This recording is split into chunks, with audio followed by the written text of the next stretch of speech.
الحمد للہ رب العالمین والصلاة والسلام علی اشرف الانبیاء والمرسلین وعلی آلہ واصحابہ اجمعین. قال اللہ تعالی وتبارک وتعالی فی القرآن المجید فی شان حبیبہ مخبرا وآمرا ان اللہ وملائکتہ یصلون علی النبی یا ایہا الذین آمنوا صلوا علیہ وسلموا تسلیما. اللہم صل علی سیدنا ومولانا محمد معدن الجود والکرم صلاۃ وسلاما علیک یا رسول اللہ. تمام حمد و ثنا، تعریف و توصیف اللہ جل مجدہ الکریم کی ذات بابرکات کے لیے، جو خالق کائنات بھی ہے اور مالک شاشہات بھی. اللہ جل وعلا کی حمد و ثنا کے بعد رسول رحمت، شفیع معظم، نبی محتشم حضور ختمی المرتبت صلی اللہ علیہ وآلہ وسلم کے حضور ناز میں اپنی عقیدتوں، ارادتوں اور محبتوں کا خراج پیش کرنے کے بعد واجب الاحترام ذوی الاحتشام صدر مجلس حاضر، سجادہ نشین خانقاہ اشرفیہ، زیدہ مجدہ علمہ عملہ عمرہ و شرفہ، سادات کرام، حضرات سامعین، علماء کرام، السلام علیکم ورحمۃ اللہ وبرکاتہ. خانقاہ معلیٰ، خانقاہ اشرفیہ پر حاضری میرے لیے سعادت مندی ہے، خوش بختی ہے، اور ایسی بابرکت اور باوقار رحمتوں بھری جگہوں پہ جب ہم حاضر ہوتے ہیں تو مقصود یہاں سے اکتساب فیض کرنا ہوتا ہے. جہاں تک گفتگو کا خطاب کا تعلق ہے تو یہ خانوادہ خطابت کا شاہ سوار ہے، اور پوری دنیا ان کے انفاس کی خوشبو سے مہک رہی ہے. خطابت اس گھر کی لونڈی ہے، اور جب یہ بولتے ہیں تو لفظ ہاتھ باندھے ان کے حضور دکھائی دیتے ہیں. تو یقیناً میں تو ویسے بھی کوئی معروف طرز کا خطیب نہیں ہوں، اگر ہوتا بھی تو یہاں آ کر کے مجھے اپنی بے بسی کا پھر بھی اظہار اور اعلان کرنا پڑتا. تو میں اس کو صرف اپنی سعادت مندی سمجھتا ہوں کہ مجھے یہاں کچھ آنے کا وقت میسر آیا اور ان پاک باز لوگوں کی صحبتوں میں بیٹھنے کا موقع ملا. چونکہ یہ وہ انفاس قدسیہ ہیں اور پاک باز لوگ ہیں کہ جن کے پاس بیٹھنے والا بھی بدبخت نہیں رہتا. اللہ تعالیٰ جل شانہ کے کچھ فرشتے ہیں جو آفاق کے ایک ایک کونے میں اس غرض سے گھومتے ہیں کہ اہل ذکر میسر آ جائیں. تو جب کہیں انہیں ایسی پاک محافل نصیب ہوتی ہیں تو وہ وہاں رک جاتے ہیں. بلکہ حدیث میں آتا ہے کہ وہ اس غرض سے گھومنے والے اپنے ساتھیوں کو آواز دیتے اور ان کی آواز بھی ذکر کی، ہلموا الی بغیتکم ہلموا الی حاجتکم، وہ کہتے ہیں او جس کو تم ڈھونڈ رہے تھے وہ یہاں موجود ہے، اور فرشتے پھر وہاں جمع ہو جاتے ہیں اور آسمان دنیا تک فرشتوں کی قطاریں لگ جاتی ہیں، اور سونے کے تشتوں میں وہ اذکار لے کر کے بارگاہ رب العزت میں حاضر ہوتے ہیں۔ باوجود علم کے اللہ تعالیٰ پوچھتا ہے میرے فرشتوں کہاں سے آئے ہو؟ تو وہ بتاتے ہیں کہ فلاں بستی میں تیرے پاک باز لوگ جمع تھے اور تیرے ذکر کی محفل گرم تھی اور تیرے نام کی خوشبو پھیلی تھی۔ تو اللہ تعالیٰ جل شانہ ارشاد فرماتا ہے کہ میرے بندے کچھ چاہتے بھی تھے تو عرض گزار ہوتے ہیں مالک وہ جنت کے طالب تھے، تو اللہ تعالیٰ ارشاد فرماتا ہے کہ کیا انہوں نے میری جنت کو دیکھا ہوا ہے؟ یا اللہ دیکھا نہیں، تیرے محبوب کی زبان سے سنا ہے۔ تو اللہ تعالیٰ ارشاد فرماتا ہے کیف لو رؤہا، اگر وہ جنت کو دیکھ لیتے تو پھر ان کی کیفیت کیا ہوتی؟ تو عرض کرتے ہیں مالک پھر تو بہت زیادہ شوق دیدار انہیں ہوتا۔ تو اللہ تعالیٰ ارشاد فرماتا ہے وہ کسی چیز سے پناہ بھی چاہتے تھے، اللہ تیرے دوزخ سے پناہ چاہتے تھے۔ اللہ تعالیٰ ارشاد فرماتا ہے انہوں نے میرے دوزخ کو دیکھا ہے؟ یا اللہ دیکھا نہیں، تیرے محبوب کی زبان سے سنا ہے۔ اللہ تعالیٰ ارشاد فرماتا ہے کہ اگر وہ دیکھ لیتے یا اللہ پھر تو بہت زیادہ پناہ چاہتے اور بہت زیادہ دوزخ سے پناہ مانگتے اور بہت زیادہ خوف و ترہیب ان کے اوپر ہوتی۔ تو اللہ تعالیٰ ارشاد فرماتا ہے کہ میرے فرشتوں گواہ بن جاؤ، میں نے اپنے ان بندوں کی مغفرت فرما دی۔ تو حدیث میں آتا ہے مالک من الملائکہ، فرشتوں میں سے ایک فرشتہ عرض گزار ہوتا ہے کہ مالک فلاں فلاں شخص تو اس غرض سے نہیں آیا تھا، اسے مجلس میں موجود کسی شخص سے کام تھا اور وہ اس غرض سے پیچھے بیٹھا رہا کہ وہ فارغ ہو لے تو میں اس سے اپنی حاجت کہوں۔ تو حدیث میں آتا ہے کہ اللہ تعالیٰ ارشاد فرماتا ہے ہم قوم لا یشقی بہم جلیسہم، یہ ایسے خوش بخت لوگ ہیں کہ جن کے پاس بیٹھنے والا بھی بدبخت نہیں رہتا۔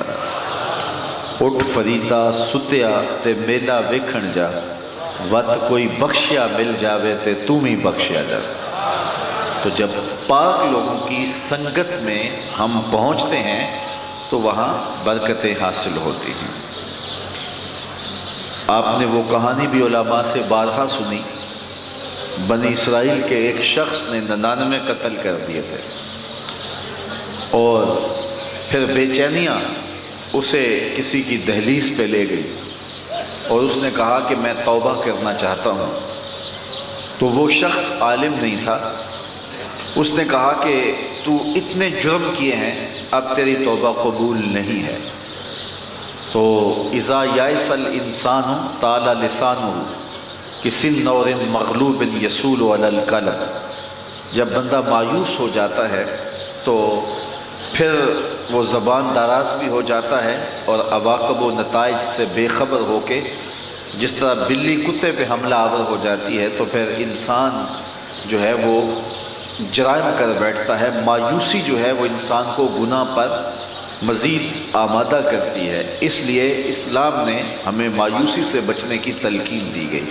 جتنے بھی گناہ کیے ہیں اللہ کی رحمت کے دروازے کھلے ہوئے ہیں، لیکن وہ چونکہ اس حقیقت سے آشنا نہیں تھا تو اس نے کہا تیری توبہ نہیں ہے۔ تو اس نے کہا جب توبہ نہیں ہے تو 99 قتل کیے ہیں تو پھر 99 کیا اور 100 کیا، اس نے اس کو بھی قتل کر دیا۔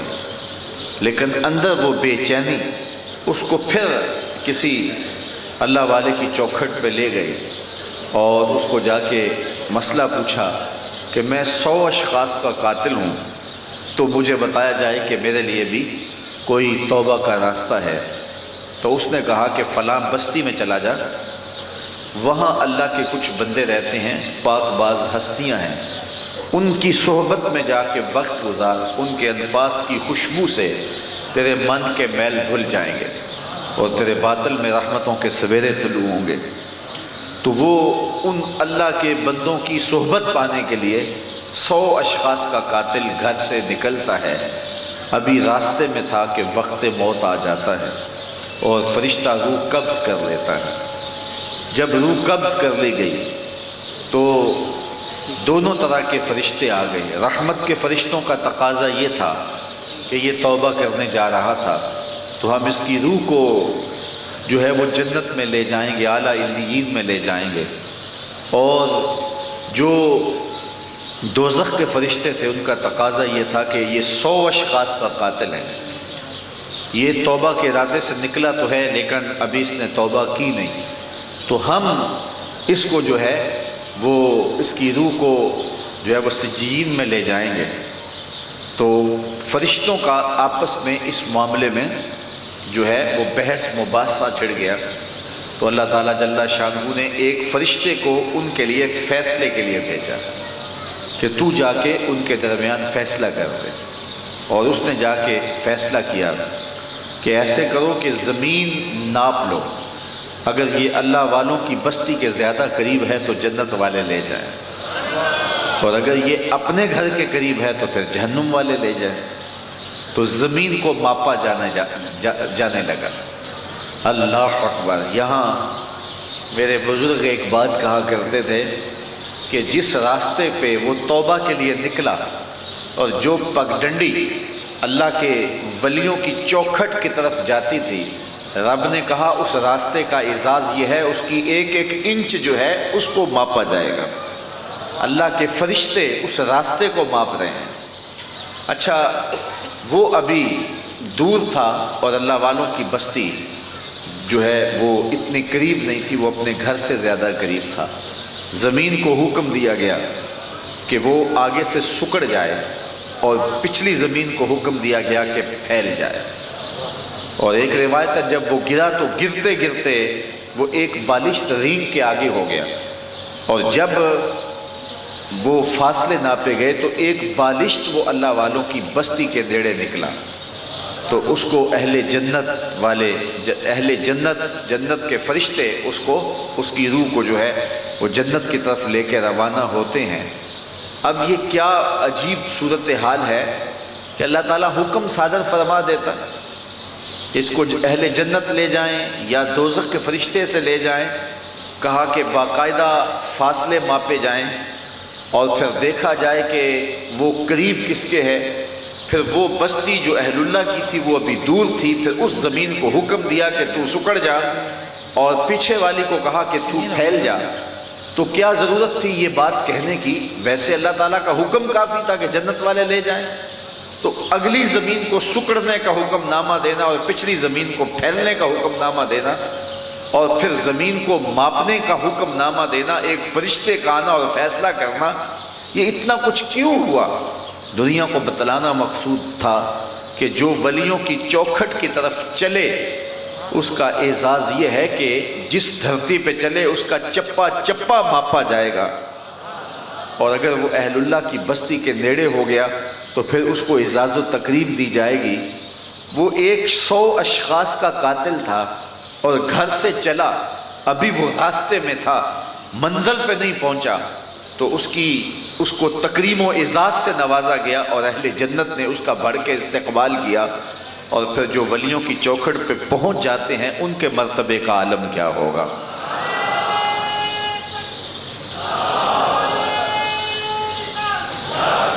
تو یہ محبت کی آماج گاہیں ہیں، اور یہاں پہنچ کر ہم اپنے قلب کی تسکین کا سامان پاتے ہیں، اور اہل اللہ کے دربار ہمارے گناہوں کے لیے تریاق کا سبب ہے، اور ان کے وجود کی برکتوں سے من کے میل دھل جاتے ہیں۔ ہمیں یہ فرمایا گیا اذا تحیرتم فی الامور فاستعینوا من اہل القبور، جب تم امور میں پریشان ہو جاؤ تو اہل قبور کے پاس آ جاؤ، تو اہل قبور تمہارے من کے روگ ختم کریں گے اور تمہارے باطن کی صفائی کریں گے۔ آج جس دور سے، جس زمانے سے ہم گزر رہے ہیں، ہر شخص ٹینشن میں مبتلا ہے، پریشانی میں مبتلا ہے۔ ہمارے اپنے عزیز ہمیں تکلیفیں دے رہے ہیں، ایک دوسرے کو توڑنے کی کوششیں ہو رہی ہیں، اور عجیب رنگ اس کائنات کے ہیں جو ہمیں دکھائی دے رہے ہیں۔ تو اس دور موجود میں اگر ہمیں سکون اور طمانینت کی دولت چاہیے تو ہم کہاں جائیں؟ تو علماء فرماتے ہیں کہ اگر تمہیں سکون اور طمانینت چاہیے تو اہل اللہ کے مزارات پہ جاؤ، وہاں چند لمحے جا کے مراقبہ کرو، تمہارے دل کو قرار اور سکون کی دولت نصیب ہوگی۔ تمہارا دل اور تمہارا باطن جو ہے وہ قرار پائے گا اور اسے روشنی نصیب ہوگی۔ یہ امن کی آماجگاہیں ہیں اور محبتوں کے مراکز ہیں۔ جس طرح ہم زمین پہ کھڑے ہو کے دیکھتے ہیں تو آسمان پہ ستارے نظر آتے ہیں، آسمان والے فرشتے جب زمین پہ دیکھتے ہیں تو یہ قبریں ستاروں کی طرح چمکتی ہوئی دکھائی دیتی ہیں۔ یہ مراکز محبت، یہ انوار اور رحمتوں کے گہوارے ہیں، اور جب ہم ایسے پرنور ماحول میں آتے ہیں تو ہمیں طمانینت قلب اور قرار باطن نصیب ہوتا ہے۔ اللہ نے پاکستان کو، بر صغیر پاک و ہند کو یہ اعزاز بخشا ہے کہ کثرت کے ساتھ اولیاء کے مزارات موجود ہیں، اور ہمارے اس خطے کا جو مزاج ہے وہ خانقاہی مزاج ہے۔ یہاں کسی اور انداز سے انقلاب کبھی نہیں آ سکتا۔ یہ بات ذہن میں رکھیں کہ بر صغیر پاک و ہند میں جب بھی انقلاب آیا خانقاہی نظام سے آئے گا۔ بر صغیر پاک و ہند میں بزرگوں نے ہی اسلام کو پھیلایا تھا، اور یہاں جب بھی حالات بہتر ہوئے تو خانقاہی نظام کی بہتری سے ہوں گے۔ اس لیے ہمیں خانقاہی نظام کے احیاء کی کوشش کرنی چاہیے۔ یہ ایک بہت بڑی NGOs ہیں اور یہ مراکز محبت ہیں، اور یہاں سے پھوٹنے والی ضیائیں اور خوشبوئیں دلوں کا مؤثر علاج ہیں۔ اور آج میں اور آپ اپنے نسب نامے دیکھ لیں، جو سادات ہیں ان کو نکال دیں، چونکہ ان کے آباء و اجداد عرب سے مختلف جگہوں سے آ کر کے یہاں اسلام لے کے آئے ہیں۔ اس کے علاوہ جتنی بھی ذاتیں یہاں کی ہیں وہ اپنے نسب نامے پڑھیں، تو 7ویں پشت میں نہیں تو 8ویں پشت میں، 8ویں پشت میں نہیں تو 10ویں پشت میں یا بچن لال ہوگا یا منگل سنگھ ہوگا یا کوئی اور سکھ ہوگا یا ہندو ہوگا۔ تو ہمارے آباء و اجداد یقیناً یا ہندو تھے یا پھر وہ سکھ تھے۔ تو آج جو ہے وہ ایمان کی بہاریں ہمیں میسر ہیں اور نصیب ہیں، تو یہ ایمان ہمیں ملا کہاں؟ تو جس کے خون میں وفا ہوگی وہ اولیاء کا کبھی بھی بے ادب نہیں ہو سکتا۔ اس لیے کہ بر صغیر پاک و ہند کے اندر ایمان کے سارے اجالے ہی ان صاحبان قبر کے فیضان سے پھیلے ہیں، اور انہوں نے آ کر کے اپنے مالوف وطن چھوڑے، جاگیریں چھوڑی، بادشاہتیں چھوڑی، اور چھوڑ کے کہاں کہاں آ کے آباد ہوئے اور جنگلوں میں آ کے ڈیرے لگائے اور پھر لوگوں کو ایمان کی حرارت دی۔ تو آج بر صغیر پاک و ہند کے اندر جتنا بھی ایمان کا چراغاں ہے اور جتنا بھی ایمان کا اجالا ہے اور جتنی بھی عمل کی روشنی ہے، یہ سارا فیضان ان بزرگوں کا ہے۔ اس لیے ہماری فطرت کے اندر ان بزرگوں کی طرف رجحان ہے۔ یہ رات کا ایک پہر بیت گیا اور آپ یہاں بیٹھے ہوئے، تو کون آتا ہے؟ آج تو لوگوں کے پاس فرصت نہیں ہے، لوگ کہتے ہیں پیسے لے لو، وقت نہیں ہے، لیکن آپ کیوں آتے ہیں؟ جس بھی خانقاہ پہ چلے جائیں محبتوں کے مناظر دیدنی ہوتے ہیں۔ تو یہ ہماری سرشت کے اندر، ہماری فطرت کے اندر ان بزرگوں کا پیار رکھا گیا ہے۔ جب امن کی آماجگاہیں اجاڑی گئی اور کوشش کی گئی کہ یہاں سے لوگوں کا رجحان ختم کر دیا جائے، اور ایک وقت آیا کہ بد نصیب اور بدبخت لوگوں نے مزارات پر حملوں کا پروگرام بنایا۔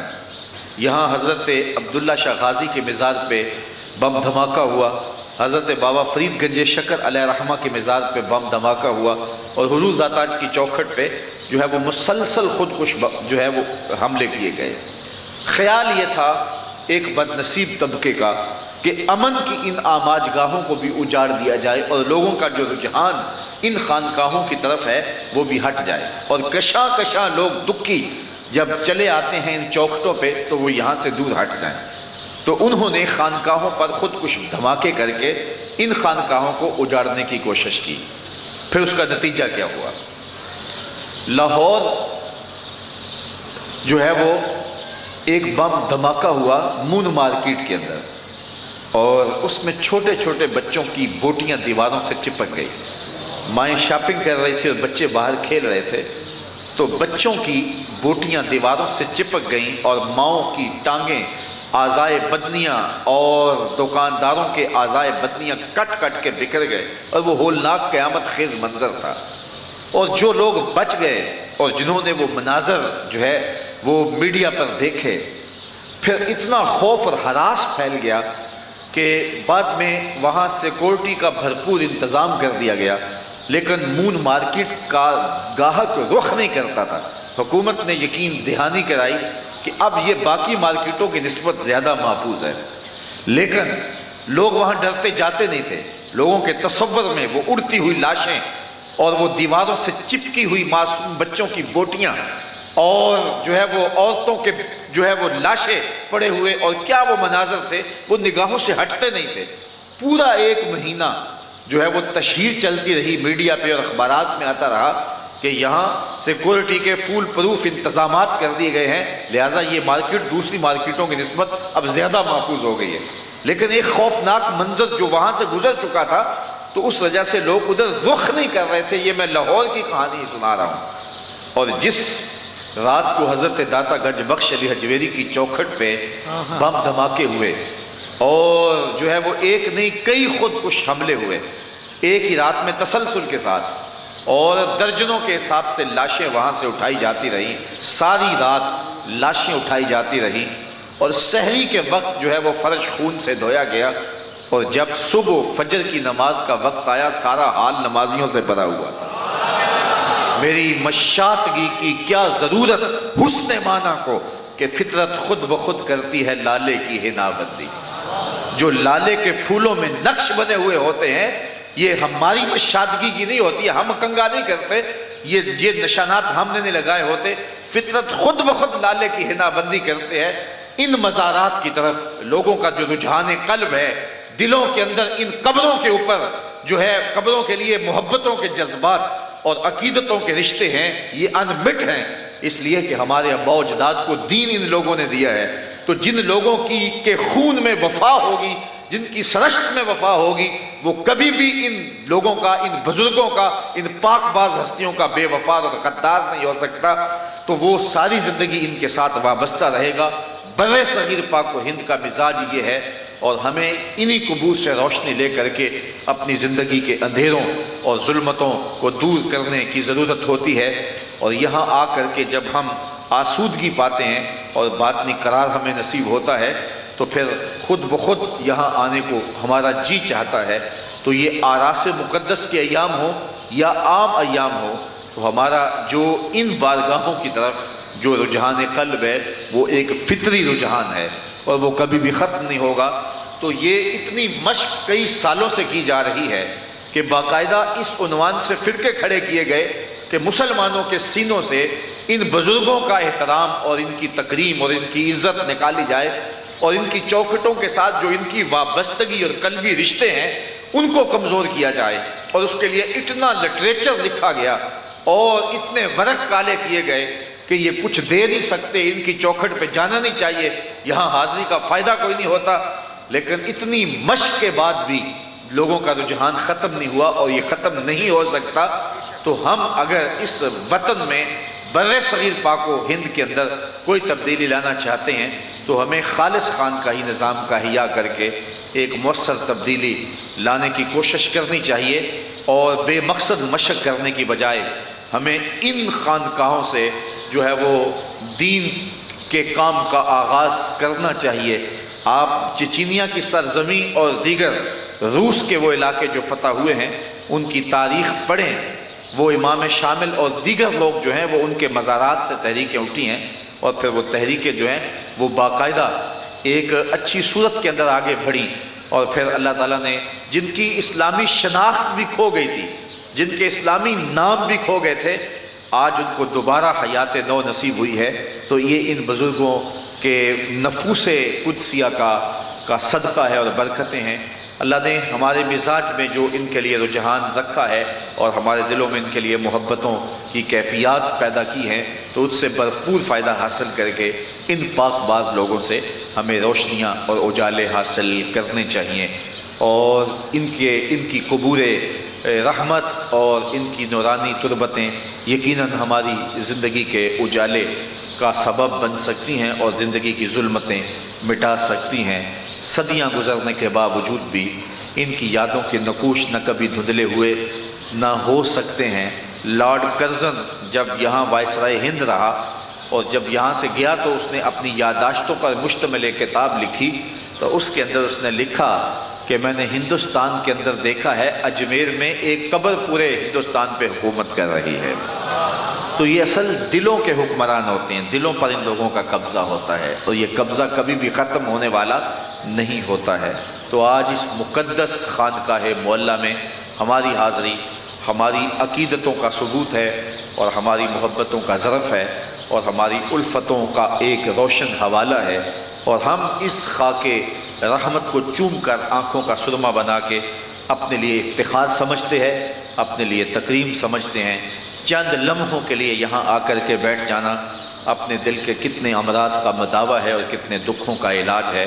یک زمانہ صحبت با اولیاء، بہتر 100 سالہ طاعت بے ریا۔ اولیاء کے پاس آ کے ایک لمحے کے لیے بیٹھ جانا 100 سال کی بے ریا عبادت سے بہتر ہے، اور ان لوگوں کے وجود کی برکت سے اپنے من کے سارے اندھیرے دور کرنے کی ہمیں کوشش کرنی چاہیے۔ میں آج صبح سے آپ کے شہر میں کوئی سوا ڈیڑھ گھنٹے کے 4 بیان کر چکا ہوں۔ اب یہ میری 5ویں حاضری تھی اور مجھے سکت اور ہمت نہیں ہو رہی تھی بولنے کی، لیکن چونکہ میرے لیے یہ ایک اعزاز تھا یہاں حاضر ہونا، اور یہ اعزاز ساری زندگی میرے ساتھ لگا رہے گا، اور میں اس فخر میں رہوں گا کہ مجھے اس چوکھٹ کی جاروب کشی کا موقع نصیب ہوا ہے اور اس کی خاک میری آنکھوں کا سرما بنی ہے۔ اس خانقاہ کا تقدس ماحول اور ان پاک باز قبروں سے اور ان مقدس نفوس کے دامن سے پھوٹنے والی ضیائیں اس ماحول کے اوپر جس طرح چھائی ہیں اور ہمارے نفوس کی تربیت کر رہی ہیں اور ہمارے اندر کے میل کھرچ رہی ہیں اور باطن کو سنوار رہی ہیں، یہ مستی اور سوز کی چلتی ہوئی ہوائیں اور یہ کیف و سرشاری کا عالم، یہ اللہ تعالیٰ جل شانہ دیر تک قائم رکھے۔ وہ کیا کسی نے کہا تھا کہ نا انکار کریں اج ساکی، آج موسم بڑا سہانا۔ میں ایک شعر پہ اپنی گفتگو ختم کرتا ہوں، اور میں صاحب قبر سے یہ استغاثہ کر رہا ہوں، اور جو مقرر کی آواز ہوتی ہے وہ پوری قوم کی ساتھ آواز ہوتی ہے۔ جس طرح شاعر جو ہے وہ اپنا نام استعمال کرتا ہے مقطع میں، تو اس کا نام اس کے ساتھ پوری قوم ساتھ ہوتی ہے۔ تو یہ آپ بھی میرے ساتھ ہیں، اور ہم حضرت کی بارگاہ میں عرض کرنا چاہ رہے ہیں، نا انکار کریں اج ساکی، اج موسم بڑا سہانا، مستی دا اج می ورسادے، مستی دا اج می ورسادے، میری پیاس دا نہیں پیاس دا کوئی ٹھکانہ، تیرے کول شراب قرآنی تے میرا روگ بھی بہت پرانا، ساکی ہس ہس ٹال نہ سانو، اساں پیتیاں باج نہیں جانا۔ وآخر دعوانا ان الحمد للہ رب العالمین۔